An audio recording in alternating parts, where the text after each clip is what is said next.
If we're ready to go, let me say good morning again to everybody. I'm joined here today by New Bedford Police Chief David Preventure, Katie Gilfeather, sorry Katie, the President and CEO of Outlook EAP Inc.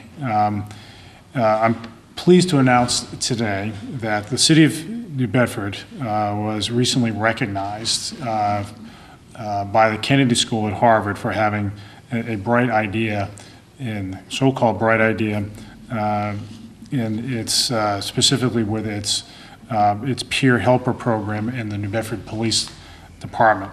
The peer helper program was one of 111 bright ideas recognized by the Kennedy School this year.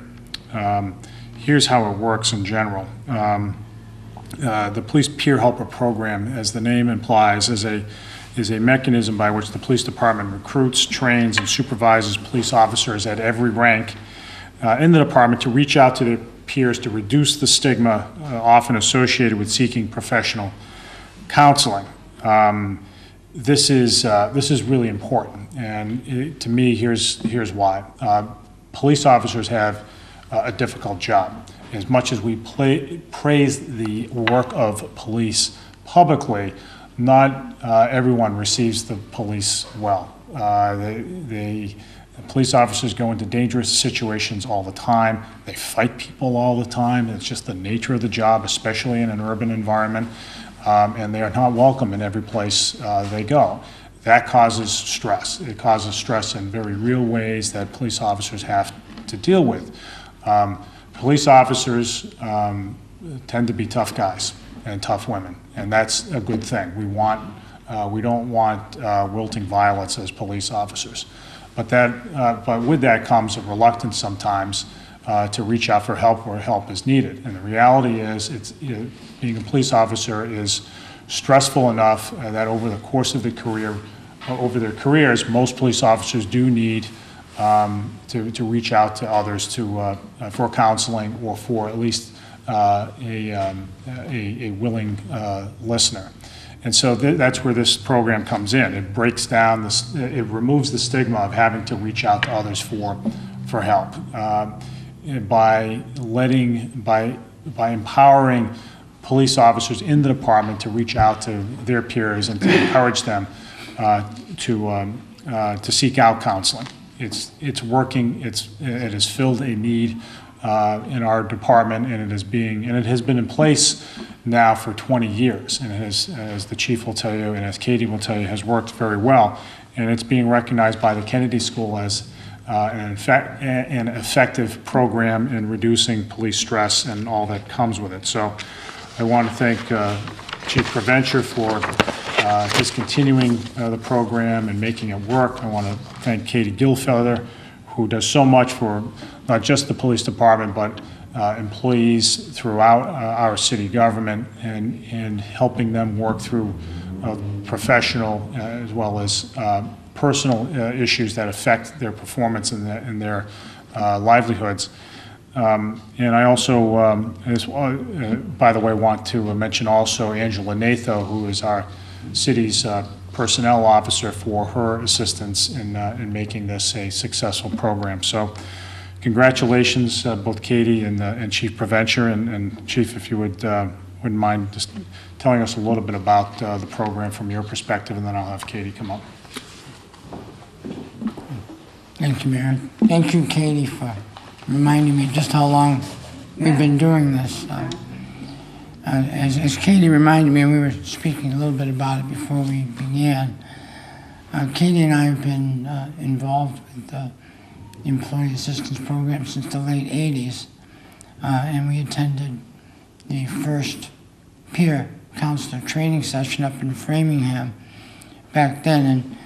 And I'm glad the mayor mentioned Angela, because she played a significant role in getting things moving back then. And I remember she sat next to me and said nobody was in more dire need of counseling than me. So I'm not only the founder of the AP program, I'm a client, but I think over the years we've seen to a great degree how the culture in policing has changed.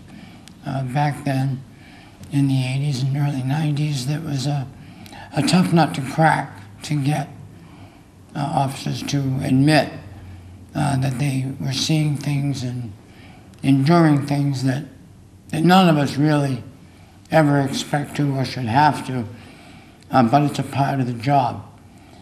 And some of the real pioneers, as Katie and I were discussing in the department, really worked very hard and were very committed to creating this as a part of the culture rather than as something to be resisted. And back in the beginning years of the program, the chief at the time, Chief Benoit, really embraced the notion, and all of his following chiefs really continued that.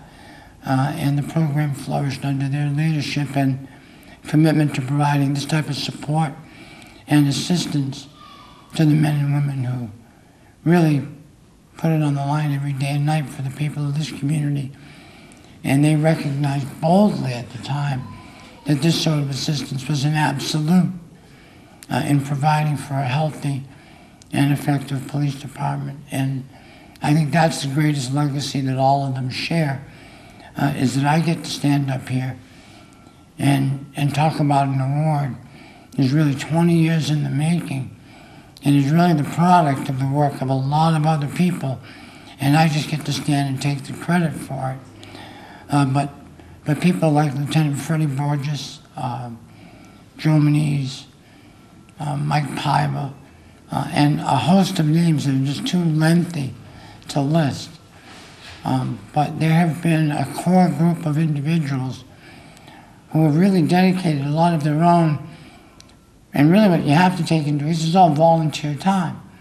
And they do it on their own to help their brother and sister officers, and they do it at all hours of the day and night without a great deal of thanks other than from those they've helped, and with little, if any, recognition. So I'm particularly pleased that although it took 20 years for someone to recognize just how bright an idea this was, I think it's really gratifying to see that the officers who engage in this invaluable work in supporting their fellow officers are finally getting the recognition and the credit that they so richly deserve.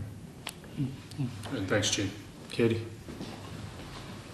I just wanted to start out by thanking you, Mayor, and all your predecessors who have been tremendously, oh yay, glad to see you guys. This program works in large measure because we've had the support of all the mayors and the chiefs over the years. This is one of those programs that really doesn't acknowledge rank or position. It's just a program that's confidential, that was built on the idea that, you know, officers, obviously, as the chief said and the mayor said, have a very difficult time in their jobs, and we know that there's a culture that I was hoping I would eventually be able to impact, where, you know, resistance to asking for help and seeing this as a sign of weakness.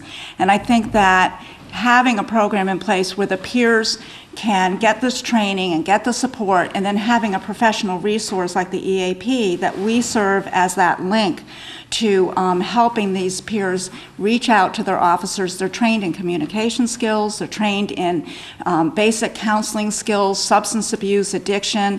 So their training covers any gamut of human problem that anyone in the general population could potentially address in their family, and police officers are no different than the general population. And we know this, except for that they have the addition of an incredibly stressful job. So this is a program that, as the chief said, owes a lot to all the officers that came before, who started this program even well before I was brought on in 1988. My role in this was to provide a link to the professional services of the EAP.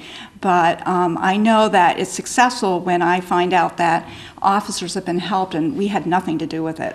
The peers did all the work, they got the person in, and And it works. One of the other areas I just want to mention that I think it's been invaluable in, the officers are trained in how to do critical incident debriefings.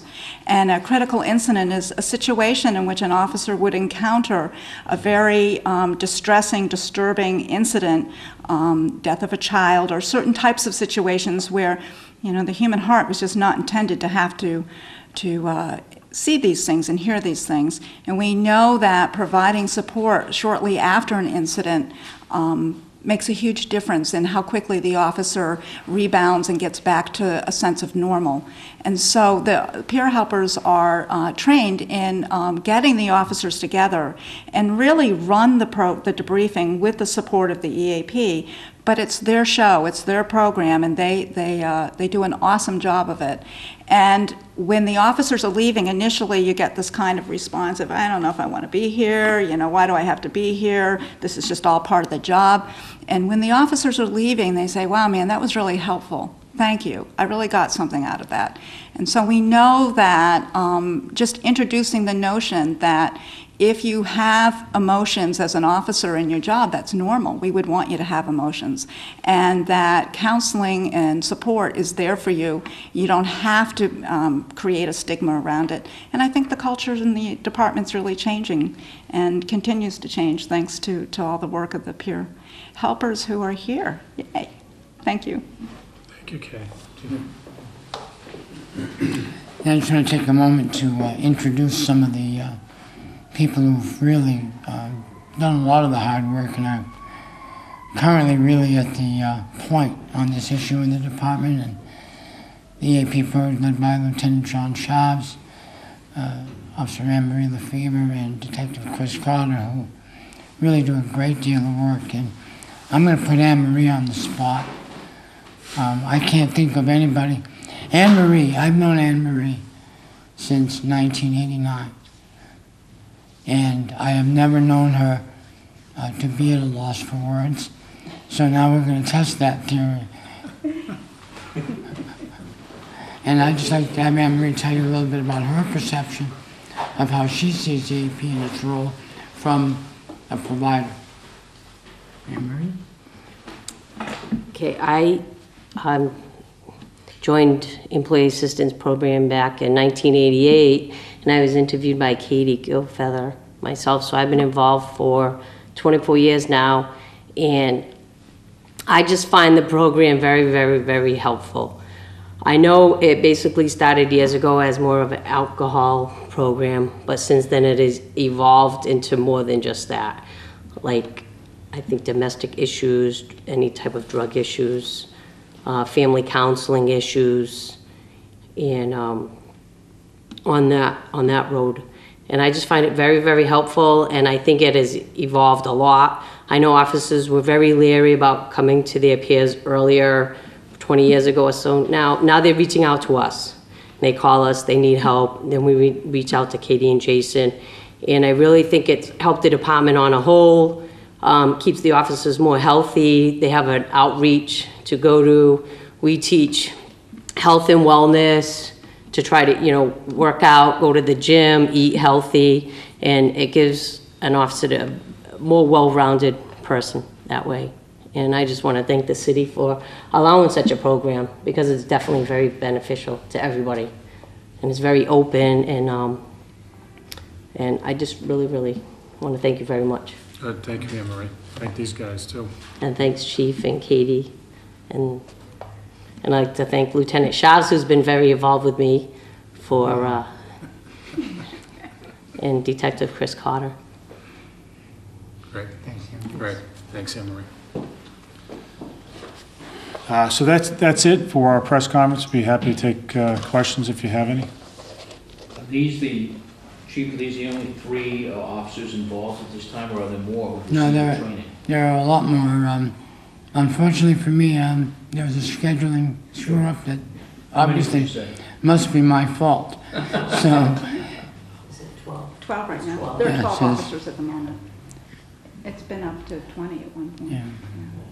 12 starting as peers. Peer helpers, yeah. And how, is there like a regular schedule in terms of how you We reach out? meet with Katie, well, we don't reach out, other than if they need help. They do more of the outreach, to us. We have monthly meetings with Katie and Jason at their office, and we have trainings, and we also attend other trainings throughout the Commonwealth, different departments, and basically how we do our training. Are there problems that you see more frequently than others in terms of what you're trying to help and the incidents that? No, I think Anne Marie really touched on the majority of it. It goes the whole spectrum, from financial issues to alcohol, drug abuse, domestic issues. So we're pretty much, there's not one thing that we see more of. It's pretty much the whole thing. Are there types of incidents that lead to that kind of stress? Are there particular flashpoints? I think the job in itself, it just leads to stressful situations, and some people can deal with stress in a healthy way. Other people tend to take the not so healthy way, and they turn to alcohol, drugs, gambling, and other ways. Why did you want to participate? What prompted you to join?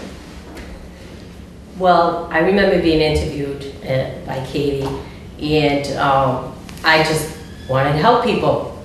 And then I told her, I specifically remember telling her, listen, I haven't been involved with domestics, gambling, any of these kind of issues. I don't think I'd be able to help anybody because I haven't been involved. I'm like, I was lucky enough to have a family that stayed together and no domestic issues that I was brought into or anything like that. And she says, well, I specifically remember her telling me that, there are people that are rape counselors, and you don't have to be a victim of a rape to help somebody who's been raped. So with that, I know it's very, but so I ran with it on that, and I've been doing it now since 1988.